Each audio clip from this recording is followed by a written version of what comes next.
I want to elaborate a little bit more on what I talked about in my last video because I think there maybe were some logical issues with what I was saying. Um, I do think, however, maybe, and this is just speculation, that there is a big difference, even ethically, like in science fiction, between creating biological life forms to serve certain purposes versus creating technology for those purposes. Um, it's or maybe not an ethical difference, I would say, but there is I think,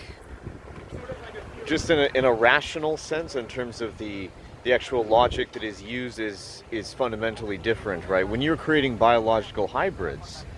to serve society, it's like, well, that at least that seems a bit more plausible because you're still using the evolutionary path that we are already built on, which is biology, to try to perpetuate or try to create new things, right? And that, but I think in the case of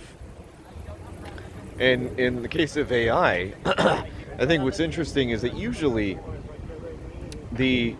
the summoning of something out of nothing, right? The occultism, usually in every other context, is sort of used as this kind of, usually in stories, like as a way of opening the eyes of the cynic, like, you know, making making them different somehow, opening their eyes to the magic that's in the world, and but then um, when you use the same concept but in a scientific world or society, the whole point is to try to actually either dumb it down or to keep a certain class of people, which in this case AI, servile, which I think is a much more scary even than the biological hybrids.